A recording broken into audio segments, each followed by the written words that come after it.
Hello, hello, hello, everybody out there that's listening right now. This is your boy, Mike Jones, and as always, I have another interview for you guys with a woman who's on the rise right now. She's a psalmist, songwriter, minister, praise and worship leader, the one and only Miss Tasha Cobbs. Tasha, how are you doing on today? Hello, I'm awesome. How are you? I'm awesome as well. Happy to be having this interview with you right now. First, I want to congratulate you on your EP, Grace, which debuted at #2 on Billboard. But before we talk about that, I want to talk about you so that the world can get to know exactly who Tasha Cobbs is, if that's all right with you. Okay, you do all right, that. Cool. So first off, how did you get your start in music in general?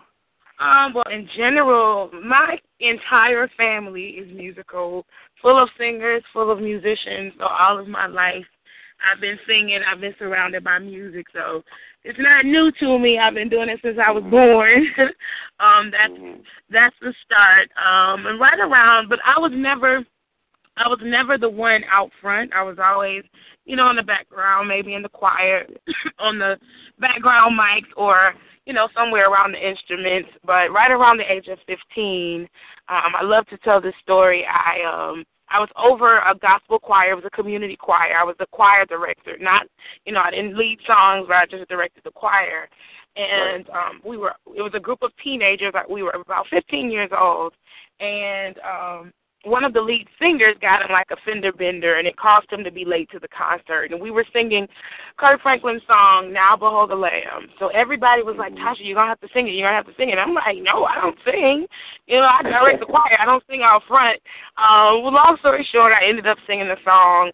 And I think, and that night was, it was just a pivotal night for me and my ministry, because both my parents and I, after the song was done, people were crying, hands were lifted, people laying out before the Lord.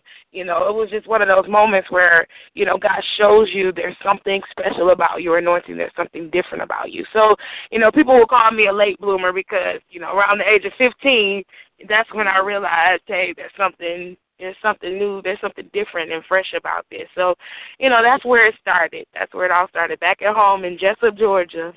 What was that feeling like when the song wraps up and you're done and you look out in the crowd and everyone is in worship and you led the song? Like, what was that feeling like after that initial performance? It was really overwhelming. It was like, okay, God, what are you doing? What's happening right now? That's what you're thinking. So many thoughts going through your mind. It's like one of those, did I do that kind of moments? Right. So, yeah, that's what it was. But after that, my parents and I, we just kind of made sure that we kept our focus on the anointing that was on my life, and they covered it, they protected it, they told me who I was. A lot of times I talk to parents and I encourage them, even with their children, to make sure that you tell them who they are, make sure that you speak life over who they are and positive things. My parents always told me and my brother, that we were leaders, that we were, leaders of our generation, that we were the head, not the tail, all those things, and make sure that you speak that over your kids, and that's what my parents did for me. So all of this that we experience now wouldn't be overwhelming to me. I did see that your father, I don't know if that was around the same time, but started his own church. Now, was this performance at the church you started, or did that come after that? My father started his church when I was 10 years old. So this incident happened about five years later. Yeah. But when my dad started the church, it was a typical PK thing. You find whatever your hands find to do, you do it. So when I was 6 years old, I hardly ever tell this. When I was 6 years old, my parents put me in piano lessons.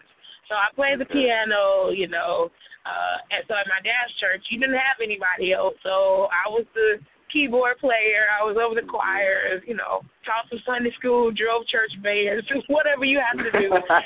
That's what I did. So I had that old school upbringing. I have been trained in ministry for sure. So how did you get your first experience in songwriting? And even with that, where do you draw your inspiration from to write the songs that you do? So I started writing poetry. I called it poetry back then. when I was really young. My grandmother was a writer. She would, and it was really unheard of back then. So a lot of her writings, my grandmother passed away 4 years ago, but we're still finding a lot of things that she wrote that we didn't even know about. So I believe, maybe part of that gift may have just been passed along to me. I don't know. But I wrote poems, and then maybe around the age of 21, 20 years old, I wrote my first song. It was the first poem that I turned into a song, and I put it on just like a little demo. It was called Never Alone. Still one of my favorites now, but I think fast forward to, I think about 2007, I'm a part of the Full Gospel Baptist Church Fellowship with Bishop Paul Morton, and my pastor, William Murphy, he's the overseer of music, so we were in a music workshop. And one of the clinicians, he started to tell a story about his daughter. He said, my daughter comes to sit in my lap, and she starts saying, Daddy, I want this, I want that. I'm reluctant to give it to her. He says, but when she sits in my lap and she says, Daddy, I love you, he says, it puts a smile on my face, and it makes me want to give her everything she wants. So as soon as he said that, I pulled my phone out, and at the time I had a T-Mobile Sidekick. Pulled my phone out, and I started to pen the song, Here's My Worship. Take joy in and make it your dwelling place. I want to put a smile on your face. And after that, maybe the next year, we sang the song in Full Gospel, and it just became one of those worship anthems. Jonathan Nelson was there that night that we sang it, and he heard it. He called Pastor Murphy and was like, where did y'all get that song? And he told him, my spiritual daughter, Tasha Cobbs, wrote that. And Jonathan called me up and he said, I want to record your song on my next album.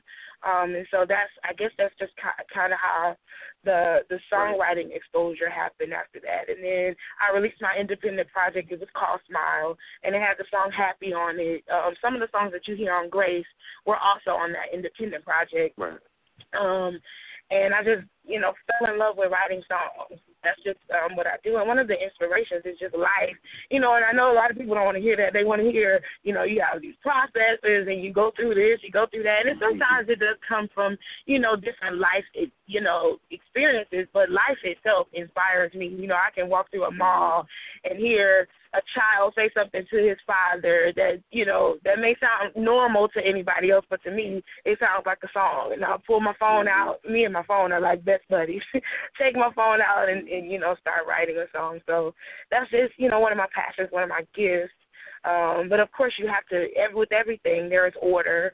So I take the lyrics that I put in my phone, and then I put some order to it once I'm settled or at home in front of a computer or something. And you put your verses and your chorus and all of that together. But for the most part, life just inspires me. Of course, that's definitely like the best kind of songs to write because, you may write about something that you didn't go through personally that may touch somebody else just from you writing on it or even bringing a situation to the light.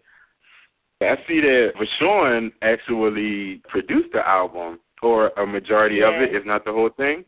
How did you link up with Mr. Mitchell for the project, Grace? Going back to what I just said, both of us served the Full Gospel with Bishop Paul Morton. And we just kind of created a bond. It was like one of those bonds that is undeniable that God created this bond. And after that, it was just kind of like this brother-sister thing. We met at Full Gospel, and then he recorded the song Nobody Greater. And he called me out of the blue one day and was like, Tasha, there's something else I need to put on this song. I want you to go in the studio and just do whatever you feel. So I went in there and I did the oohs and ahs that you hear on the background of that song. That's Tasha Cobbs. And after that, we just kind of clicked. We gelled and created. We have really, really close covenant brother-sister type relationship. Love him, love him, love him. So when EMI, we were discussing who would produce the album, and VaShawn's name came up, and immediately I was like, absolutely. Because for one, I'm a relational person. I love relationship, and I knew that he understood my ministry and what God had called me to do. And when I called him, he immediately said yes, and that's how that happened. Yeah, VaShawn's a cool guy. Was it like sometimes when you work with your friends and then y'all go into the studio, it's kind of a strain or hard, or was it easy for you to work with someone that you've known so well? It was easier. It was easier because he knew me. Yeah, that made it work flow a little better, because you have those hard times where you may be doubting or you may feel like, oh, this is not working, and then that person who knows you is there to even if you don't verbalize it, they read your face or they see how you're walking around and how you're looking, and they're able to encourage you through those moments, and that that's what happened with VaShawn and I. What made you title your EP Grace? You know what? I had settled on another title for the album, and it just wasn't really, it just didn't have that ring to it. And when I wrote the song Grace the same way that I was just telling you about. Pastor Hart Ramsey was teaching a lesson on grace. And he said something in the middle of the message. He said, I wish more songwriters would pen songs about how much God loves us. And as soon as he said that, I took out my iPhone and I started to write that song. And that song just never left my spirit. And I started to study, through all of the songs that we were planning to put on the album. And I realized that the theme throughout every song was the grace of God. So I was praying about it. And, God spoke to me. He was like, I want you to release the sound of grace. So that's what you have. That's how we came up with the title Grace. When you just said that you pulled out your iPhone, I thought you was about to say you pulled out your sidekick again. I was about to say, come on now. It's like right, it's 2013. Get rid of that sidekick, please. Do you have a favorite song that's featured on the EP? I'm one of those people who has a different favorite every week. I have a favorite color, favorite color every week. So I think this week it would be the song. Actually, it's been Smile for a while. Smile is just my baby. I just told you the story about it. I love to minister Smile. For one, it just changes the atmosphere. And no matter what you've dealt with that day, you start to minister, God, I just want to make you smile. It makes you want to smile, in return. So I think that would be at this time, it'll be the song that I just love. If you had to describe the project in 3 words, what would those 3 words be? 3 words. A worship experience. All right, I can accept that. Even though that was really like 2.5. 3 words. It's 3 words. Who do you look up to as like musical influences or inspirations? I love CeCe Winans. She's one of my mentors. Love her spirit. Her voice is absolutely amazing. Songs are amazing, but I'm a relational person. So, when I see you living what you sing about, that speaks a whole another volume of ministry to me. So CeCe Winans, of course, William Murphy, my pastor. He's just a powerhouse himself. Then you have vocalists like, who can deny Kim Burrell is like the ace wonder of the world. I love just to listen to her, get some musical influences and insight. Who else? We have Donald Lawrence. Love Donald Lawrence and company. They have just been consistent throughout the years. I love consistency. He created a sound, created, his own sound, and he's been faithful to that, for many, many years. And I love his consistency, his work ethic. I met him, and just like I'm saying, I know you asked me about, singers and artists, but I think all of it comes into play. In general. Yeah, all of it comes into play, their personalities, who they are as a person. And after meeting them, listening to their music all of your life, and then you meet them, and it's the same way, it's the same feeling that you get when you've heard them all of your life. That speaks volumes to me. And those are the types of people that I look up to, people who they live what they sing about. They live the same ministry that they tell you about and, that they write about. So those are the people that I would say, have influenced me. Now, I know that you said that you had the piano lessons and know how to play the piano. So do you also write music or produce any of the songs that you sing? It's so funny that you would ask me that. I don't, when I write songs, I don't play them, but everybody who has ever worked with me, every producer, says, Tasha, you are nothing but a producer, and I think they have my name listed as producer on the album because I do. When I hear a song, I hear the production in my head. So I may not be able to play it to them, but they laugh at me all the time because I will sing a full production to you. Like, I'll sing the music, I'll sing the bass line, the licks, everything, because I hear it. Like when you listen to the song Get Up, it's the first song on my album, you hear when they do the get up, get up, get up, and then the music breaks and it goes, da, da, da, da, da. That was me. I sung that to them like, okay, this has to go right here. So, yeah, they would probably call me some type of producer. Yeah, I think some type of producer credit can go with that because, you know, it's coming from you inside your brain. You just can't. Yeah. Or not can't, but you haven't. Because I'm sure that you can when you do, and it will work out. You know, I know, put my mind to it. I know you said you released your first project, which was independent. What would you say the major difference is between that independent project and Grace? Growth and transition. Mm-hmm. Between those 3 years, God just kind of took me through a lot of transitions and grew me up a lot, you know, gave me a deeper revelation. I did a lot more studying, reading, you know, upon what God had called me to do in the earth. And, you know, he spoke to me about, you know, Tasha, this is your assignment in the earth. This is what I want you to do. This is who you need to connect with, what you need to study. So what you'll hear is not necessarily the sound that God called me to release in the earth. It's still the same. It's the same type of ministry. It's worship ministry, but it just has a deeper depth to it. You know, you can sense the glory of God on what's being released. Not that the glory wasn't there before, but it's just a deeper revelation that you'll feel and that you'll hear when you listen to it. So it's the same sound, same brand, just another depth. How was it when you did I know you, around the time the album was released, you did a promo tour. I don't think it was just in the Northeast, but I know you did stop by, like, Philly and New Jersey, so you were in my area. Mm-hmm. How was that tour? How did it feel to be out there with your music in front of the crowd? Like, did you, you know, from your back when you was 15, you know, you was used to being in the background, but now, like, you're in the front and it's all you. Like, do you ever feel intimidated, or are you just happy to be there, or what kind of goes through your mind? Well, I have to say this. Like I said, I'm a pastor's kid, and then in 2007, in 2006, I moved to Atlanta and partnered with the Dream Center Church of Atlanta. Well, with that comes the pastor who is already an international gospel music artist.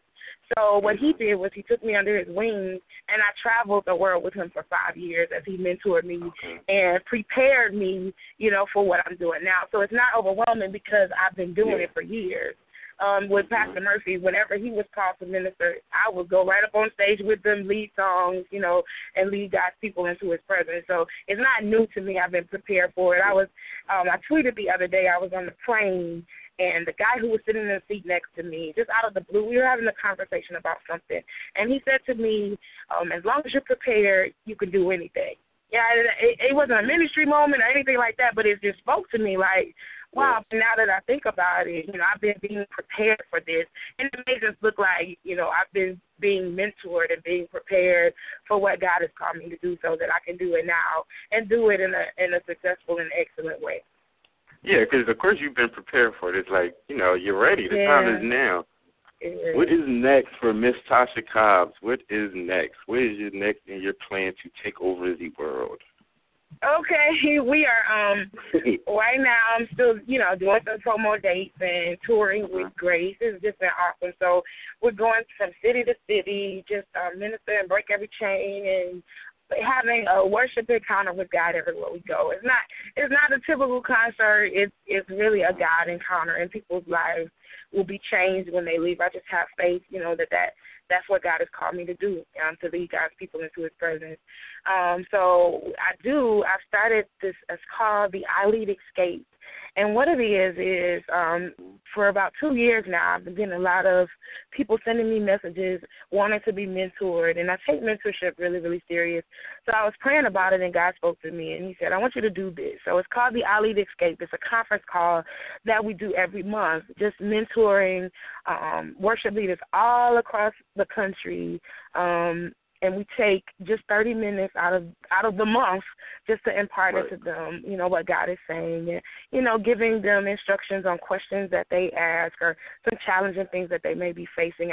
I know that one of my major callings is to worship leaders, to help them build their ministries, their churches, their worship teams, because that's what God has called me to do for the past few years, and I've been trained at doing it by one of the best.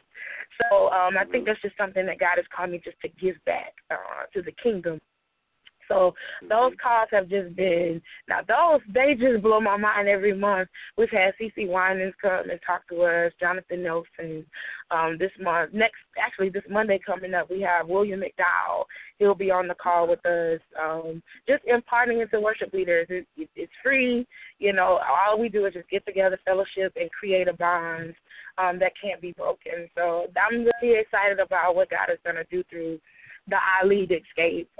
That has just been phenomenal. Where can your fans and, people that want to be a part of that call find out more information, whether, to be a part of the call each month? Like, is there like a website or a number that you have for it? Mm-hmm. You can go, there are two things. You can go on my website. There's a link. It's called iLead, and if you click on that link, there's a flyer and a write-up that tells you all about it. It'll give you the dial-in number. Or you can just follow me on Twitter. I tweet about it often. Or you can follow the alot escape. It has its own Twitter account, and we tweet often, just little nuggets for worship leaders, and also we tweet about the calls, who's going to be on the call, what time you can call in. And it's always at 9 p.m. Eastern Standard Time, every first Monday of the month. But we always tweet about it leading up to it. So if you follow the alot escape, you can get information about what's happening. All right. And what is the name of your website and your Twitter? Okay. My website is www.tashacobbs.org. And then the Twitter is Tasha Cobbs, TashaCobbs. Don't leave the S off. And Facebook is the same. It's facebook.com/Tasha Cobbs, TashaCobbs. Well, Tasha, I want to thank you for this amazing interview today. Is there anything else that you want to say to your fans and supporters out there that are listening to this message? I love y'all so much. Thank you for the tweets. Thank you for the words of encouragement. Thank you for loving me, supporting, what God has called me to do. I'll see y'all whenever I come to your city. And don't forget, Grace is in stores now, so make sure you go out there and pick that up and support your girl, Miss Tasha Cobbs. Thank you. All right, I do thank you and hope you have a blessed day. It was my pleasure talking to you. Thank you. You too.